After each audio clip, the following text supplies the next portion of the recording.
Hello, everyone, and welcome to another episode of the Today's the Day Changemakers Podcast. I am Jody Grunwald.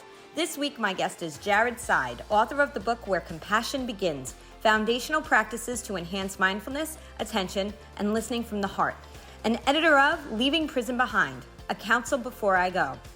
He is the founder and executive director of Center for Council, a nonprofit organization that trains groups and individuals to promote wellness and resiliency, to foster compassion, and to build community. Jared has worked extensively with schools, businesses, healthcare organizations, elder care facilities, prisons, law enforcement organizations, and community-based organizations to build resources and to help these groups thrive and grow. You can read more about Jared's work at centerforcouncil.org. Please subscribe to the Today's the Day Changemakers YouTube channel. Stream this podcast on all streaming sites. Reviews and shares are always welcomed and help us to be heard. Like us on Facebook and Instagram by going to Today is the Day, Live It. To learn more about Today is the Day consulting and coaching services and the new Today is the Day Changemakers Connective, go to todayisthedayliveit.com. Sign up for our mailing list to be notified when new events and networking opportunities become available. Also, I am the CEO and co-founder of the Zach G. Applauder Kids Foundation. To learn more about how the organization is connecting children with a financial need to an ongoing creative outlet, go to applaudourkids.org. The views expressed by all Today's the Day Changemakers podcast guests are their own. Their appearance on the Today's the Day Changemakers podcast does not imply any endorsement of them or any entity that they represent. Have a great week, everyone. Hello, everyone, and welcome to another episode of the Today's the Day Changemakers podcast. I am Jody Grunwald, and as I say every single week, I have the honor and pleasure to interview the changemakers, the inspirers, and those who are disrupting the status quo in the best way possible around the world. And today I have Jared Seide with me. Hi, Jared. How are you? Hey, Jody. I'm really good. I'm so pleased to be here. Thank you so much for doing this and for inviting me. Oh, absolutely. And I'm so excited to share your story. I'm going to read a little bit from your bio. And I tell you, you have a fabulous bio. And so I won't read the whole thing, but as we go through our conversation, people will find out more and more about you. Sound good? Sure. Awesome.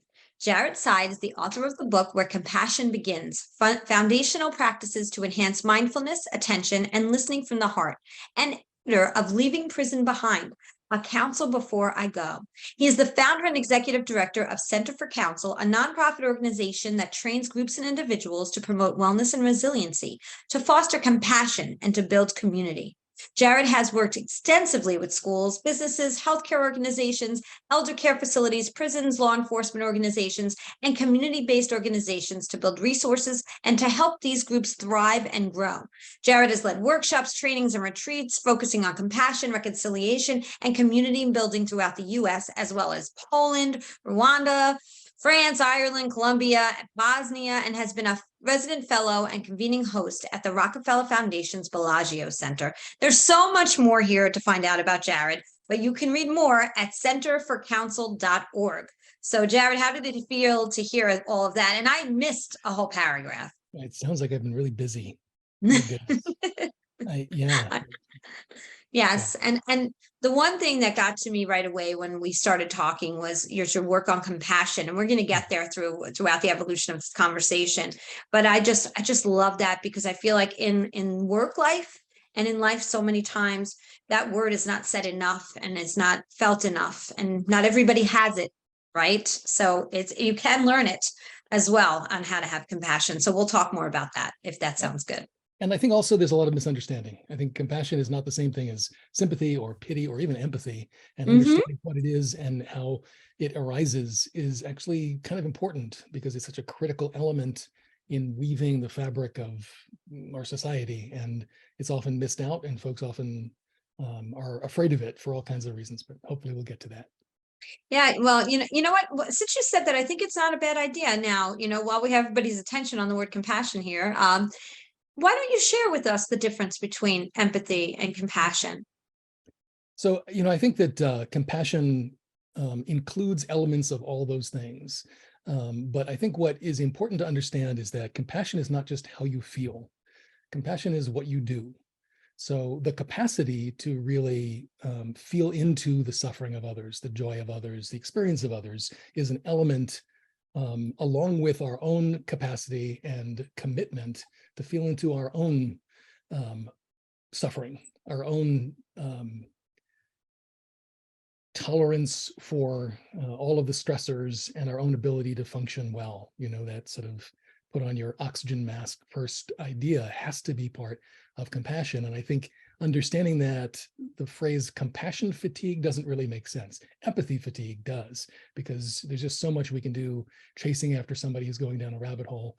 We can feel for them. We can maybe try to be supportive of them, but we have to remember that we're a part of compassion, and how we stabilize ourselves, how we manage to perceive the experience of others, and how we make discerning choices about what we do in response to that suffering is part of what keeps compassion alive. It's a critical understanding that we can walk with curiosity and practice mindfulness and pay attention to the present moment, but we must include ourselves. We must extend to ourselves the same care that we extend to others, or will not be up to the task of actually being of benefit to anyone. So, once we understand that, and once we have developed these practices, we can be in a relationship in which compassion can arise. But it's very difficult to teach compassion as such if we haven't developed these other capacities that are, as my teacher, Joan Halifax, would say, non-compassion elements, which are really the trainable piece. Why? I'm trying to figure out how I want to ask this, because I know exactly what you mean, that there are people that will say, I understand how you feel. Right. So when they say that, in your mind, they're being empathetic. So correct? Sympathy is about, oh, that really sucks for you, and I'm sorry for you. It really kind of objectifies somebody, and it takes a stance at some distance. Empathy, I think, can be constructive in that you can take the perspective of another. You can really get behind their experience and understand where they're coming from, walk in their shoes and see the world as they do.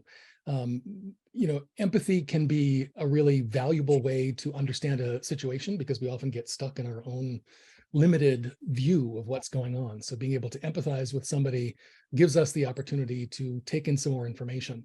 But empathic distress is a condition in which we allow ourselves to so identify with another without the tools to extract ourselves from the condition that person may have put themselves in. And often we do find ourselves sort of spiraling down with a person that we can't help because they're unable to help themselves, and we don't have the capacity to. And that can drain us and worse.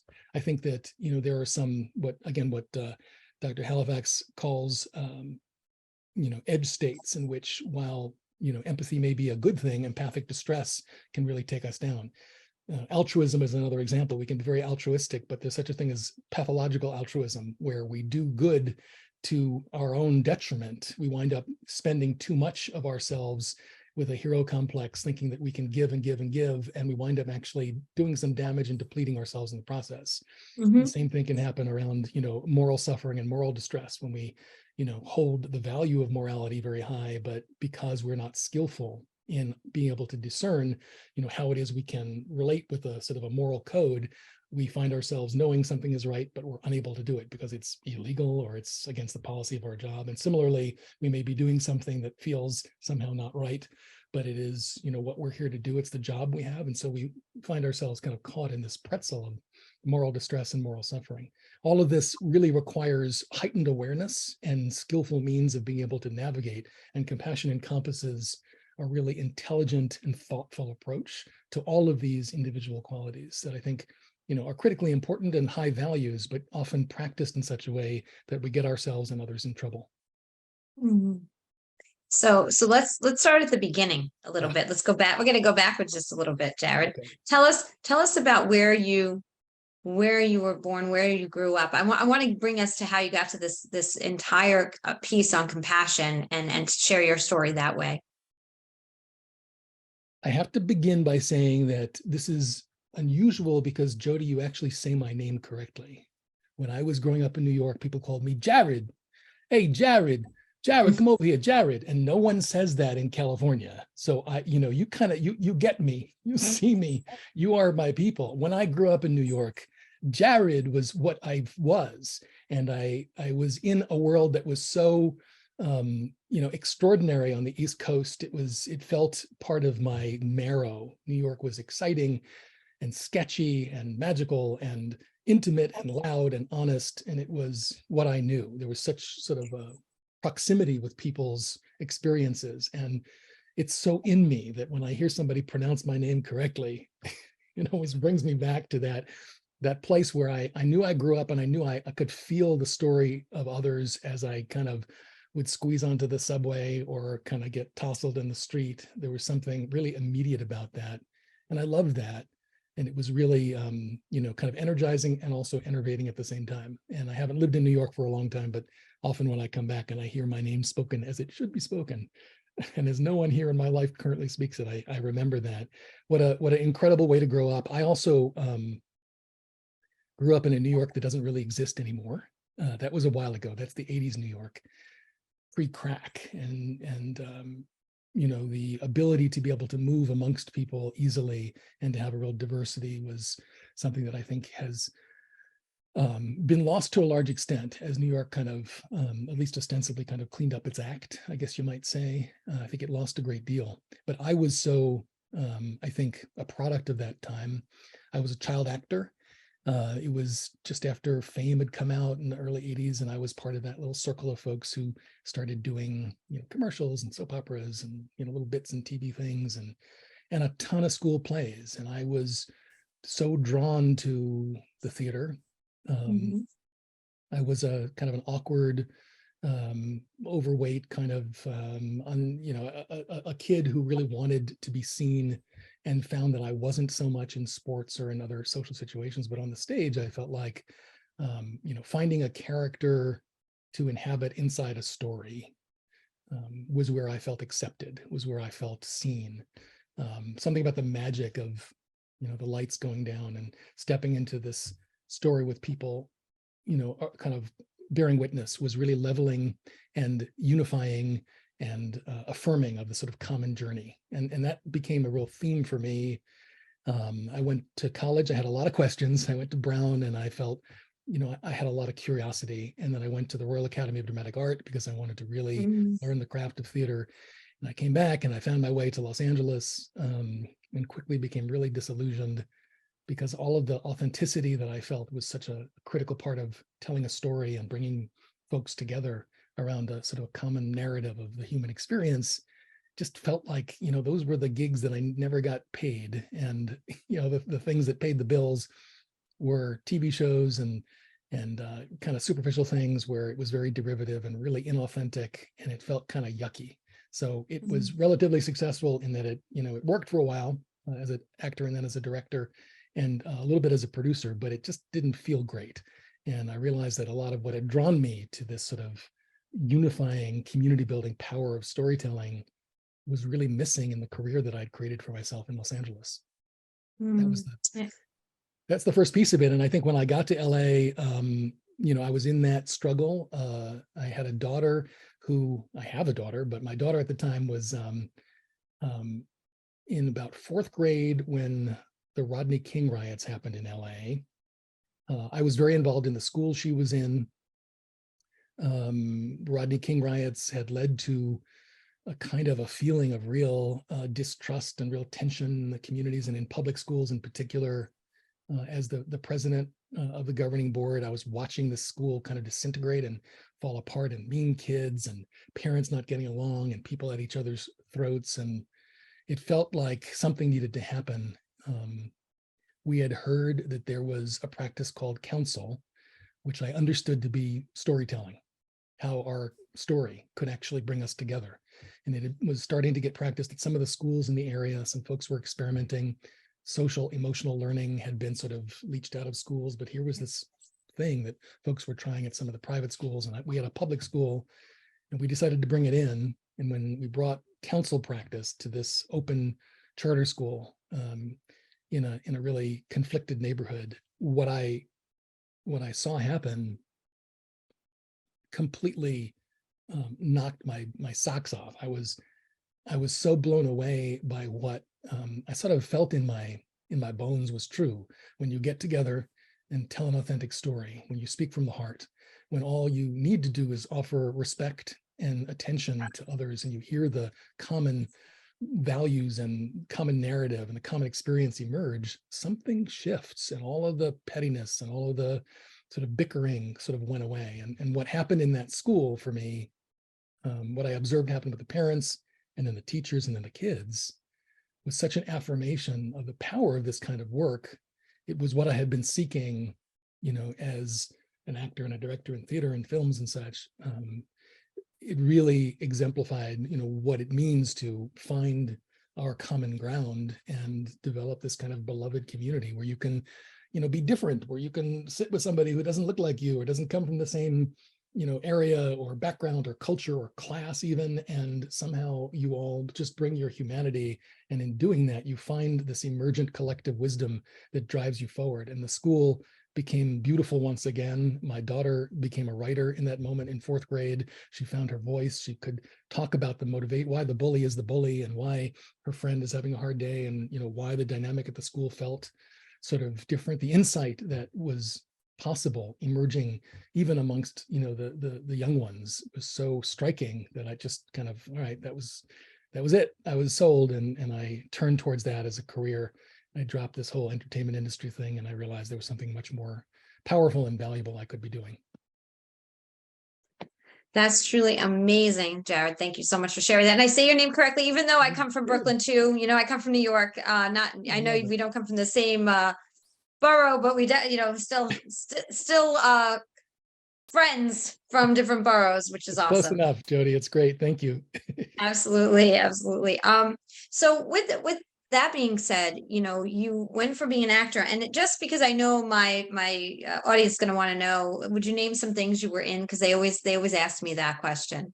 I popped up on shows like Miami Vice back in the day when that was just sort of becoming a hot ticket, and Roseanne and Homefront, and I did guest starring, the sort of like generic ethnic, is he Italian, is he Greek, is he Jewish, he's the best friend, he's what, there was something about that character that at the time, I managed to get into. And there were a couple of bigger movies that I had little parts in that paid a lot for a short amount of work that didn't really do much for me, and I spent a lot of time doing independent films and theater, which nobody saw.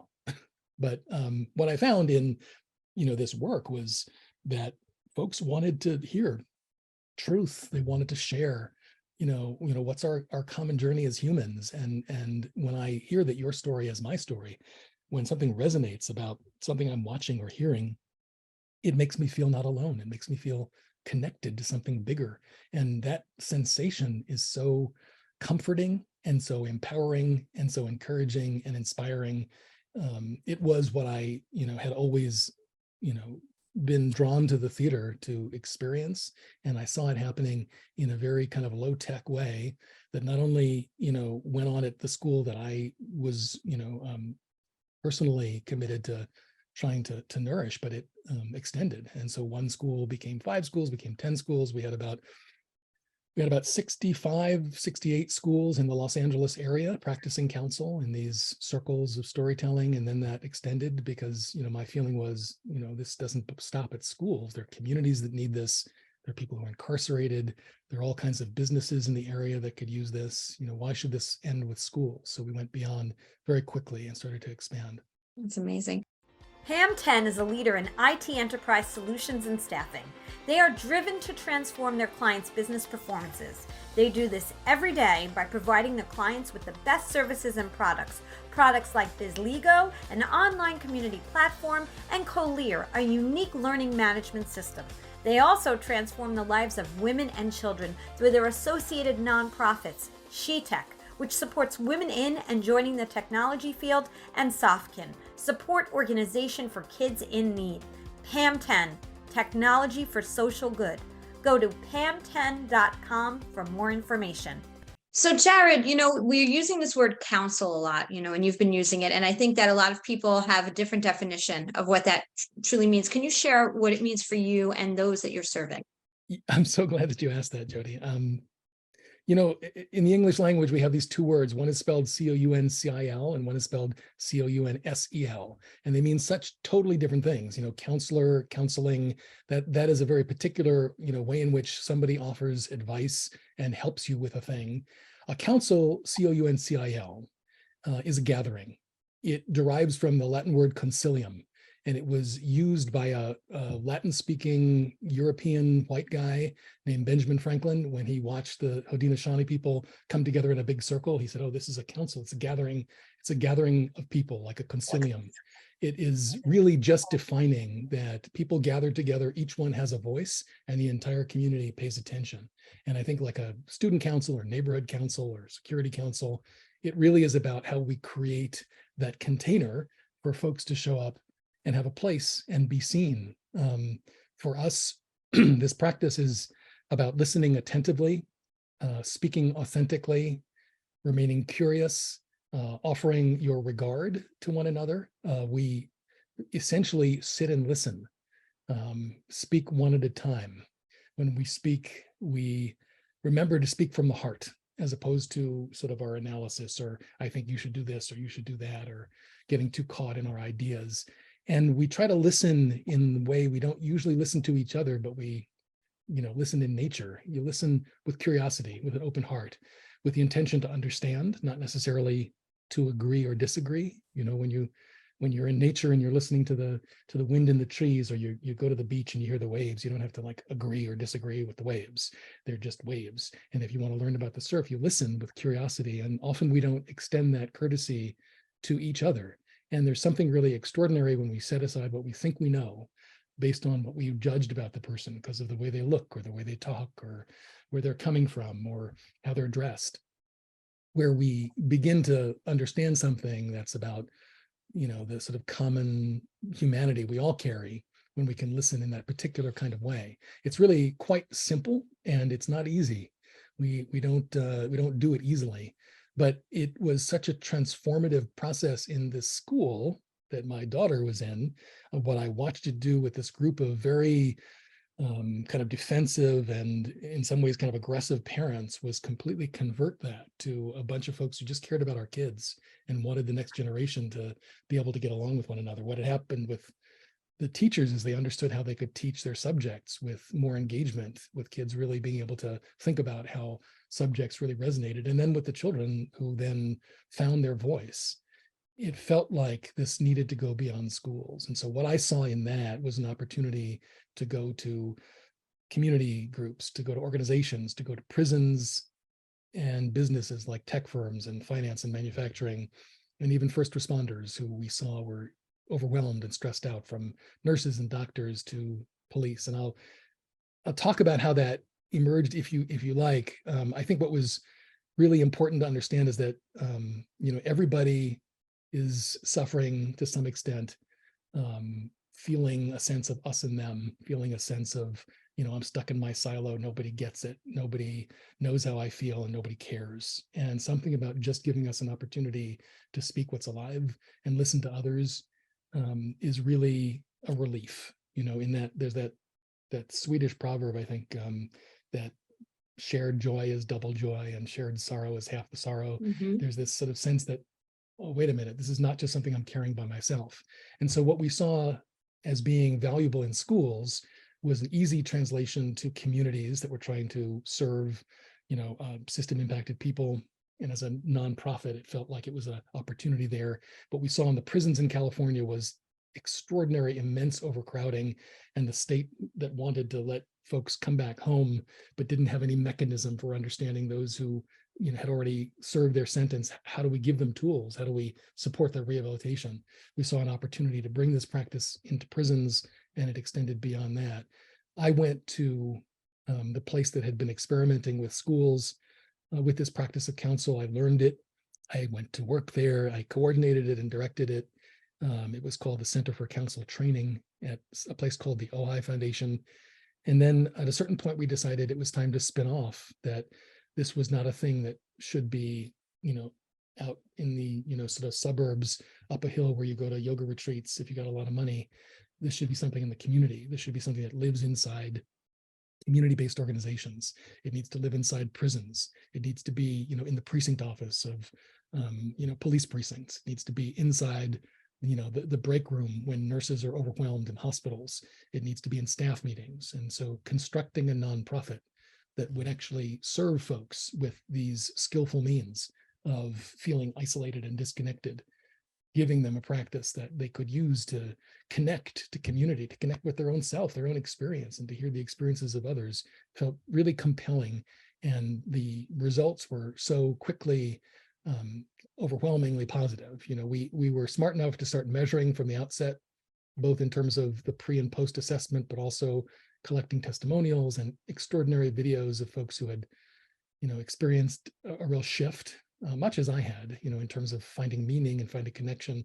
But then we also had been thinking about what's happening with the autonomic nervous system, much like John Kabat-Zinn did with, bringing mindfulness to the West. We understood there was something really science-based about understanding how stress impacts our nervous system and ways in which we can intervene so that we're not always functioning with this high sympathetic tone, fight, flight, freeze, everything is a crisis. But in times where that is not necessary, we can actually restore, we can be relational, we can, digest our food and sleep at night, and then we can go confront the stressors, and we're skillful in doing that. And I think that the science and the biometrics that we were able to prove in this helped us in making the case that a practice like counsel, mindfulness broadly, but counsel in particular, was so incredibly valuable to an individual's, managing your own nervous system, and relationships that really benefit from this capacity to communicate, and organizations that want people engaged and cooperative, and culture that wants to feel connected and not isolated.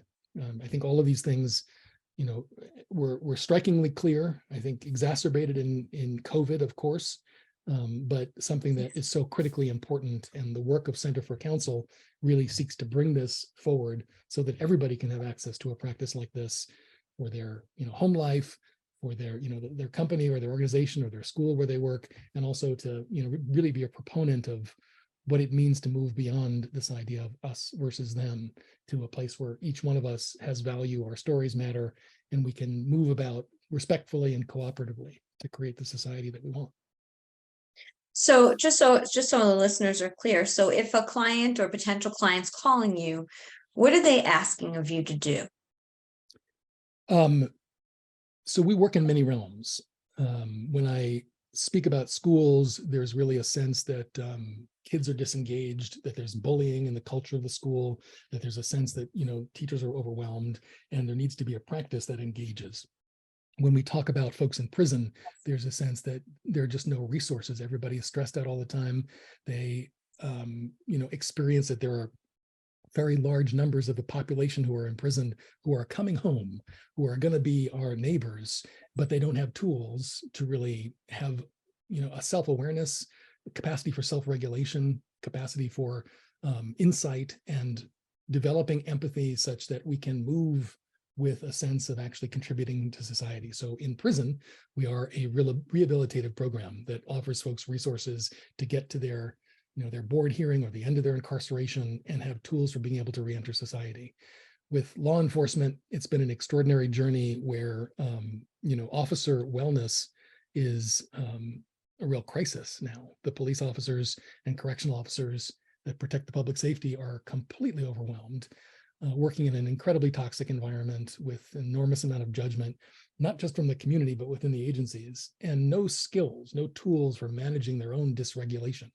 We're bringing skills such that an officer can learn to work with the way stressors impact his or her physical, mental, emotional, and spiritual life, and practice on a regular basis in small group huddles, and then cultivate the relationships on the job, and then a work-life balance that feels like when you leave the job, you can go home and enjoy, your life. When you have cultivated that, you bring these skills to the community.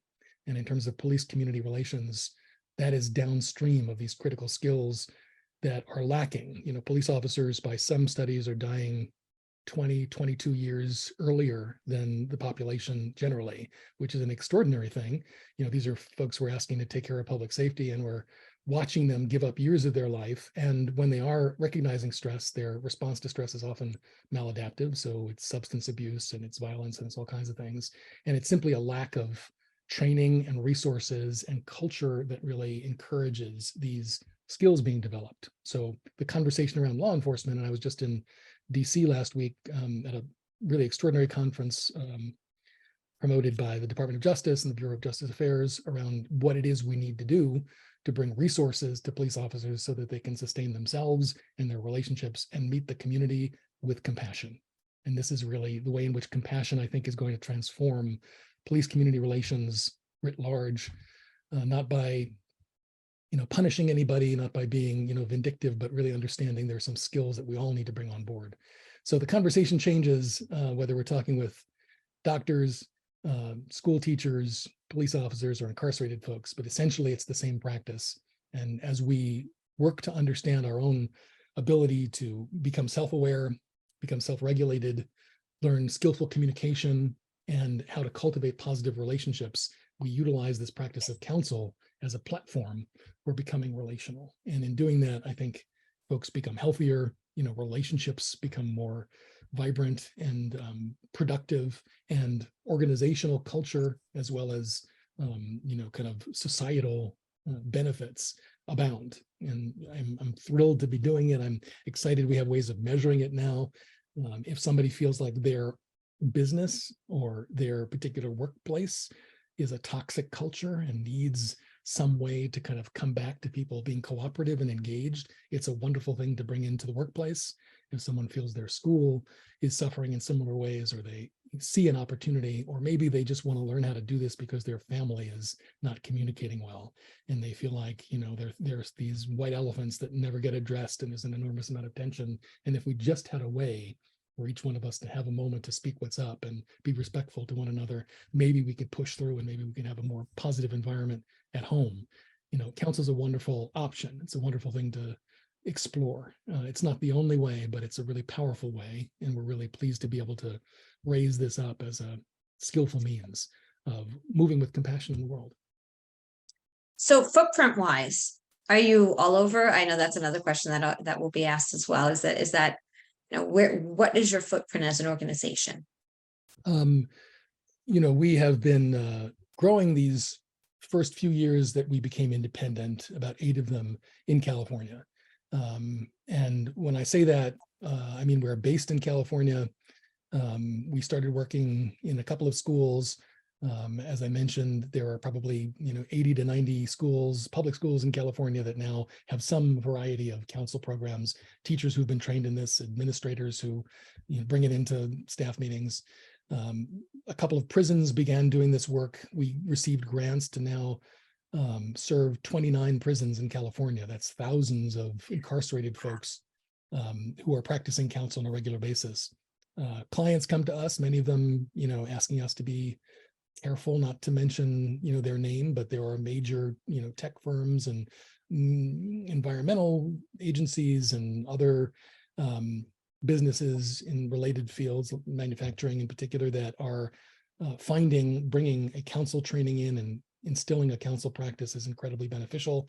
And so I travel a great deal around the country and around the world, as you mentioned earlier, responding to folks who are interested in learning about counsel.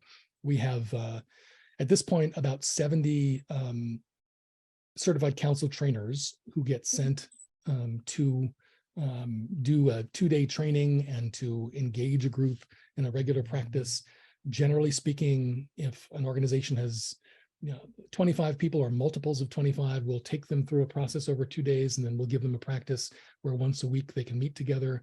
We'll send them little modules every week of podcasts and videos and articles to read and material that they can talk about. And then they'll have small group councils where, on their own, peer-to-peer, they'll sit and for 45 minutes have a council and really unpack some of these things that we're asking them to take a look at. Again, how it is that their bodies are responding to stress and trauma and overwhelm, how it is that their mental state, the sort of inner critic and the catastrophizing and horribilizing, how that's kind of working for them, what their emotional regulation is looking like, and their relationships and their whole sense of purpose.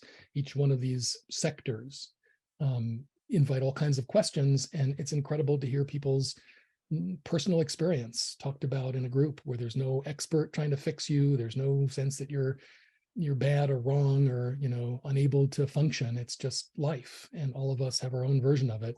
And it's really comforting to have a space where you can speak and not be interrupted or judged, and hear others speaking on the same topic and feel like, maybe I'm not alone in confronting these things.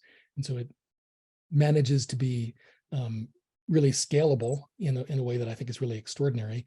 I love that, we have a way to bring it out to the world. And again, this is a thing that folks have been practicing in cultures around the world for, forever. So, when I've traveled in Africa, there's some Rwandan elders that talk about Ibiramo. In Sierra Leone, it's Fambal talk. It's called Dare. It's in Islamic cultures, Loya Jirga and Diwan.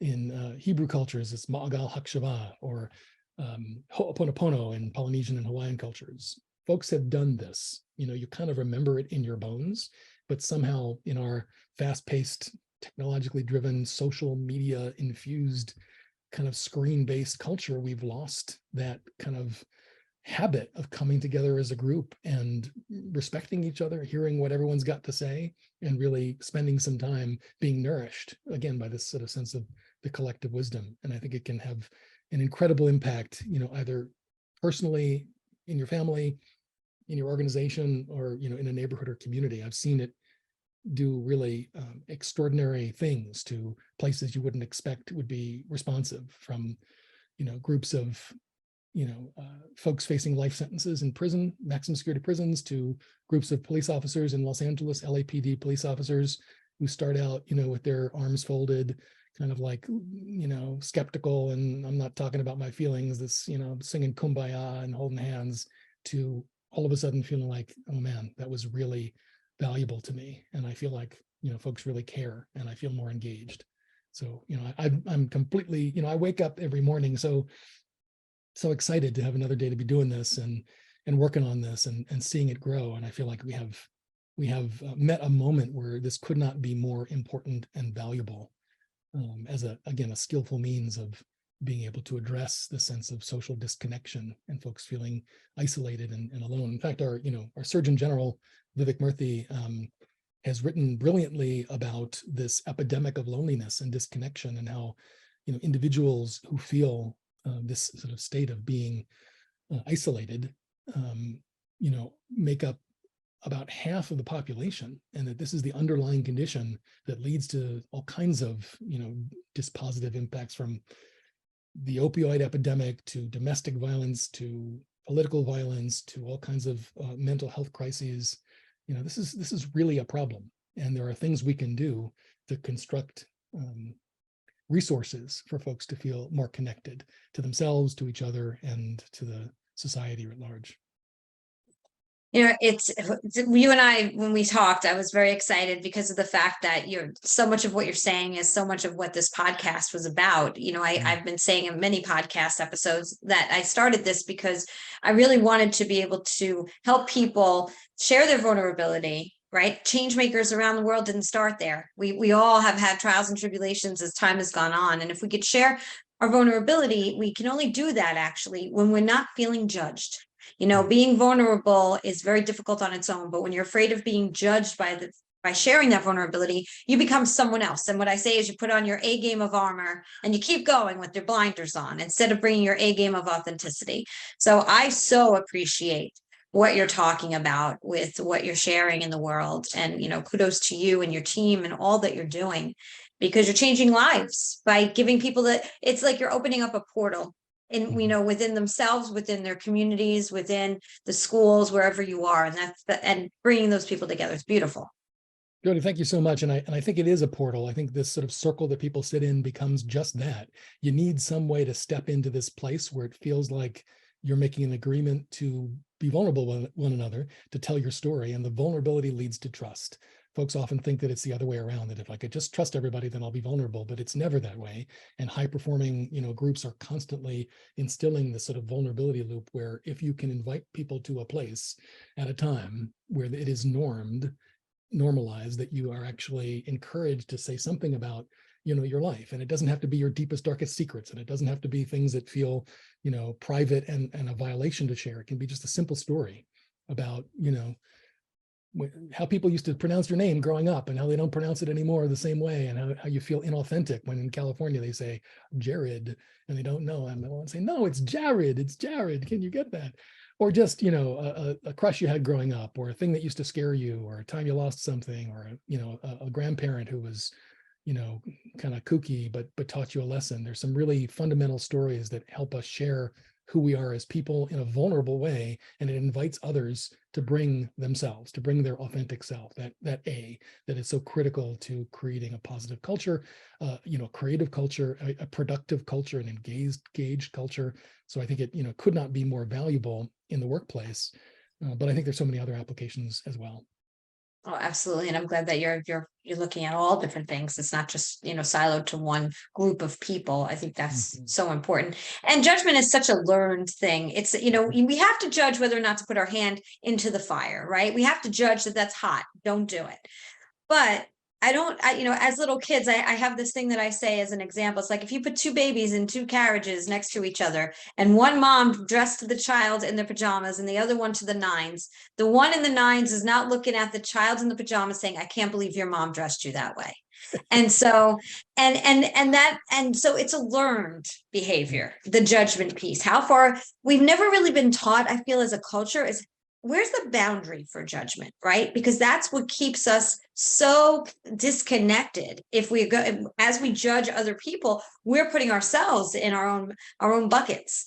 And so I don't know, and maybe you have the answer, but I don't. I know that is that when did that happen? Like what part of our life did we stop realizing or start realizing that we can't, we're not being kind by giving all these judgments, putting all these judgments out there?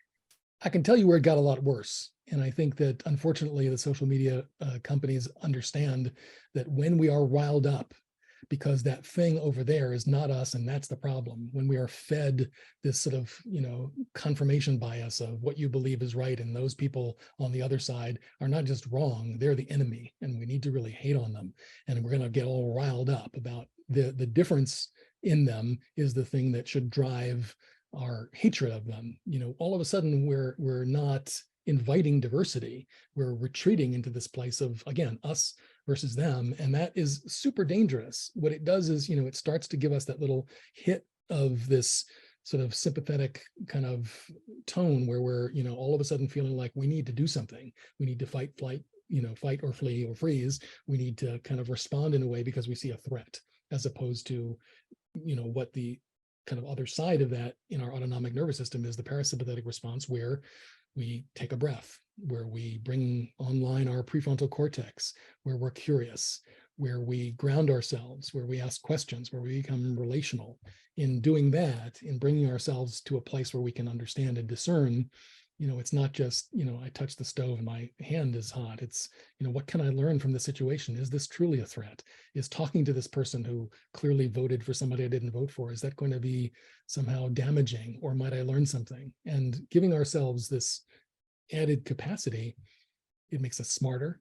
It definitely makes us healthier, because too much sympathetic arousal too much of the time kills us. That is what will set us onto this path towards stress-related illness. And it also makes a society more connected and cohesive and productive. It's so critical that we recognize that place where judgment has created this us versus them kind of mentality, and we do something about it.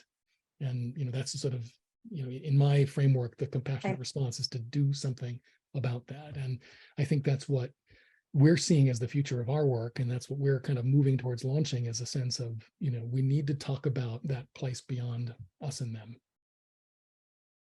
So did the book come first, or did the council come first? Because I do want to mention the book. No, when we were working in prisons, we had a number of grants that enabled us to go in and support these, and I got to visit groups. I'll just say quickly, there was a program that we started in 2015 with a bunch of guys of a variety of ethnicities and gang affiliations, from white Aryan Nation to Black Guerrilla Family to Northern and Southern Mexican groups, from all kinds of warring factions, basically. And prisons are very segregated and very violent. This was a level 4 maximum security prison, and a group of very mixed folks. We started a program there. I came back maybe 6 or 9 months later and did an advanced training, because every single one of those members of that group were really engaged. They had originally been very skeptical about sitting in a space with people who would be their enemies outside on the yard. Every single one of those participants in that group went to the parole board and received parole, and they all came home, which was miraculous. 3 of them are on my staff now. A couple others I know, they've bought homes, they've started new lives, they've become substance abuse counselors, they're living their best life. It's something that no one really imagined in that circle, but I've seen such extraordinary things happen. I went back to that particular prison, just to say one more thing, a couple of years later after COVID, and there was a group doing a council, and I asked them about it, and they said they had learned from guys who had learned it from guys who had learned it from guys we had trained. And it had gone on generations with this thing that they all felt was so critically important to their recovery and rehabilitation. During COVID, the state of California said, you can't go into prisons anymore, but you need to use this grant and give back anything you don't use at the end of the term. And so we were kind of a little overwhelmed, like, how are we going to use the funds if we can't go into prison? We decided we needed to reach folks who were stuck in their cells. And so we created a correspondence program where we wrote to everybody who had been involved in these 29 programs. And we asked them if they wanted to imagine a circle of their brothers sitting in a council and write something, and that we would compile it and send it back to everybody. And so we received hundreds of letters, wonderful letters, that we then put into these little packets and would send back with instructions of how to sit down, imagine the faces of all the people around you, and then read through what each one of them has to say on a particular topic, and then take a piece of paper and write your response.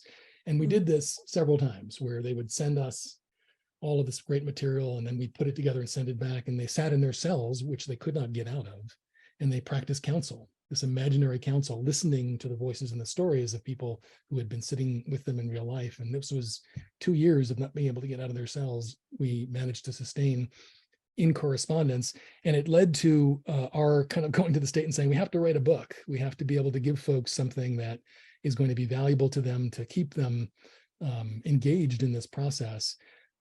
As we did that, we realized this wasn't just a book for folks in prison. We needed to expand this to the general population. And so this led to the creation of Where Compassion Begins. It really helps folks understand what this is all about and how they can understand the basic tenets of it, and then go practice on their own. The second part of the book is assignments to do over 24 weeks, where you do a mindfulness exercise and some suggestions on how to bring people together in a small council at home with your roommates or your family or your workplace, and actually practice, because that's where you learn this stuff. It's actually when you do it. And the book kind of emerged out of that necessity to keep things going, and also some grant funding we didn't want to give back to the state. So I hope people will investigate that if they want to. It's been an incredible journey, and we're asked all the time, how do we engage this if we can't come out to sit in a training with you? And I think the book is a great step. The second book we did was really a compilation of the voices of people in prison. It's called Leaving Prison Behind, and it's sort of it's not quite a graphic novel. We call it an illustrated novella, but it's an illustrated story of an individual who is in the process of leaving prison, needing to sit in council with the spirit of his wife and his kids and his ancestors and his buddies and some of his teachers, and really have a conversation about the tools he'll need, the tools we all need to be able to function well and be relational in society. So that was intended to support folks, but it may be of interest as well. I think Where Compassion Begins is really a wonderful kind of mark for us in how it is we communicate the value of counsel and give folks practical tools to be able to apply it in their lives. And so that book is available. We really want folks to engage in what this work is doing. Counsel itself is a really powerful modality, but the important thing to think about is, what it does, why we do this, why it's important. What happens when we set aside what we think we know and we discover what's outside of our comfort zone, what open-heartedness and regard and authenticity can do in society to make us, as I said, smarter and healthier and all those things, and also for others to feel seen and engaged. And the impact of this work on people and on groups is so profound, moving out of those silos, understanding that something like counsel can be a bridge out of that us versus them mentality. And that is really what we want to focus on. So our new initiative is called Beyond Us and Them. And folks can go, type in beyondusandthem.org, and you'll kind of see where we're going with this. We're in the process of launching this initiative because we feel like, council is one part of it, but understanding that not everybody is going to sit in a circle, not everybody is going to go visit a prison, but everybody can understand the importance of moving beyond. This, comes from, I think I mentioned to you, there's a Rumi quote from a beautiful poem called The Great Wagon, where he says that out beyond ideas of wrongdoing and right doing, there is a field. I will meet you there. And the next line is, when the soul lies down in that grass, the world is too full to talk about. Ideas, language, even the phrase each other doesn't make any sense. I think the aspiration of that field where we can meet each other, even if we disagree, even if we come from different places, even if we have different ideas about, what comes next, or who should lead our country, or, what food to eat tonight, or how to practice, who to love, where to worship, we can find each other in a place that is cooperative and respectful, and that holds a vision for the future. And I think what we're trying to do is to make the case and to raise awareness around the value of this, and to build a kind of national conversation around doing things that move us closer.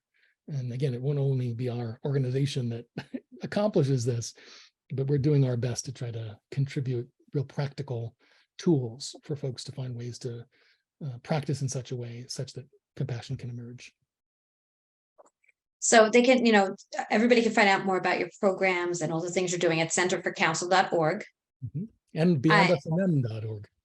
And beyondusandthem.org. And I love that. I seriously, Jared, it's just incredible. The work, the mindset, what you're teaching and training others is so life-changing. And I do hope people reach out after they hear this to talk to you more and have further conversations about how they can bring this to their organizations, also to their homes. Like you said, I mean, council can start right in your own home. And sometimes we need that. We do. Yeah, thank you so much. I think it's no problem. This is the time. This is the time to really be thinking about how we can counteract some of these really dispositive trends that drive us into the silos, and that convince us somehow that our story doesn't matter, that authenticity is not valued, and that we just need to kind of shut up and power through. That's just not going to work. And there are ways out of that. Whether you're, yourself taking a walk in nature and engaged with, the incredible life force of the planet, or you're in an organization, or you're in a school, or anywhere else, there are things we can do to counteract that and to bring compassion into our lives. Absolutely. And please keep us updated as things come out from Beyond Us and Them. And more, any other programming, would love to have you back on to talk more about what you're doing and help in any way that we can through Today's the Day Changemakers. Before I ask you my last question that I ask everybody this season, is there anything else you want to share with the listeners? I really appreciate the time, Jody. I appreciate what you're doing and everybody's engagement in this really important conversation. I think that this idea that it's not just how you feel, but what you do is really important. Father Greg Boyle, who began Homeboy Industries and has written some beautiful books on the work that he does with system impacted folks, says that we can find we can find our way to each other through kind of the power of our hearts, but if we don't look at where our feet are, we're not really in fellowship. We're not really able to engage. Where are our feet? And how is it that we are managing to enact these things that we believe and we're moved to do? I think compassion is where our feet are. Yes. So beautiful. Yeah, that is so true. And I agree with you 100%. It's so beautiful. So the last question that I ask everybody this season is, along your journey, you've learned a lot as a change maker. If speaking to the young change makers out there, and even the seasoned ones, what lesson could you share with them that you think that they could benefit from?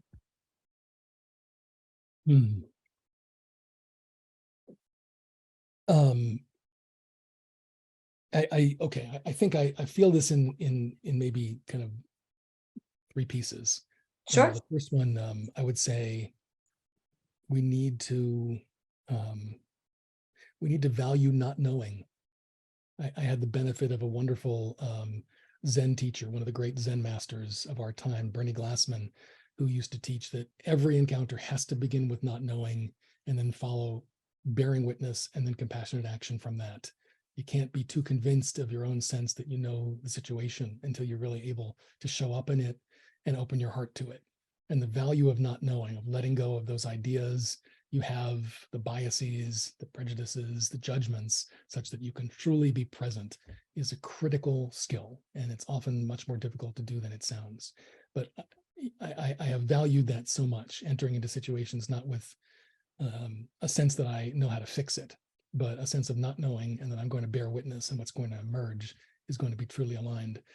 I think that I would say that change starts inside ourselves. And when you talk about change makers, if you are not doing the work on yourself, and it's often the hardest place to do it, it is the most important. The Gandhi quote, be the change you want to see in the world, is not exactly accurate. The quote is more about, if we could change ourselves, the tendencies in the world would also change. And as someone changes their nature, so the attitude of the world changes around them, and we don't have to wait. I think that the work that we do to ground ourselves, to open ourselves, to set aside, what we've always known to be the case, and to really be present in the world, is a critically important and courageous act, so that we become an embodiment of this change that we seek to bring out to the world, into the communities we work within. And I think finally, this idea that compassion does not leave the self out. We have to walk with curiosity, and we have to practice that mindfulness and pay attention and extend to ourselves the same care that we extend to others. When we are truly incorporating that into how we walk in the world, we can open our heart to what it is we are encountering. And there's some great suffering all around us, realizing that all of that suffering is something we can lean into and we can do something about, without losing our own capacity for self-care, and understanding that we are experiencing the suffering. We are a reflection of the suffering, but we're also a reflection of the healing around us.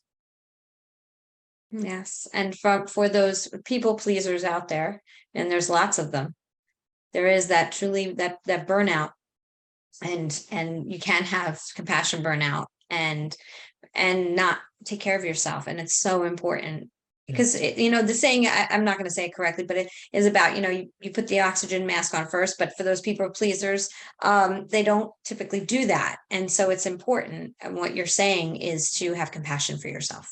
And Absolutely. That's really important. Or else you just won't be up to the job. And even if you want to, you'll please less people if you're not taking care of yourself along the way. You can't leave that out of the equation. It's got to be part of your plan. And there's so much good to be done. There's so much that folks will benefit from, all the privilege we walk with. Those of us who are listening to this podcast, there's so many folks who will benefit from what it is we have to offer, but it cannot leave us out. And it's critically important that we remember that. And that's why we wrote the book. That's why we do this work. We need to be discerning, we need to be skillful, and we need to continue to lean in. Thank you. Jared Seide, I'm so happy we met. I truly am. I hope to have more conversations with you, because I could spend 3 hours talking to you, honestly. I feel the same. Thanks, Jody. No, thank you. Thank you so much. So again, one last time, centerforcouncil.org, beyondusandthem.org. Make sure to please, check into this. It's so important. All of us can use come from a little bit more compassion for each other and for ourselves. It's very important. And everybody head over. Is it your book on Amazon? It is on Amazon. If you want to support our work and our organization, and you make a recurring donation of even $10, we'll send you free copies of the book. And happy to support you in that way and engage you if you like, or you can just go to Amazon and buy it if you prefer to do it that way. Yes, please find out ways that you can get engaged, again, by going to the website and the book, and support in any way you can. Thank you so much for your incredible work, Jared. And I'm going to say what I say at the end of every single podcast. Today is the day. You cannot go back to yesterday, and you do not yet own tomorrow. So what small or large step are you going to take today to get yourself closer to your goals. Have a great week, everyone. Bye, Jared. Thank you. Thanks, Jody.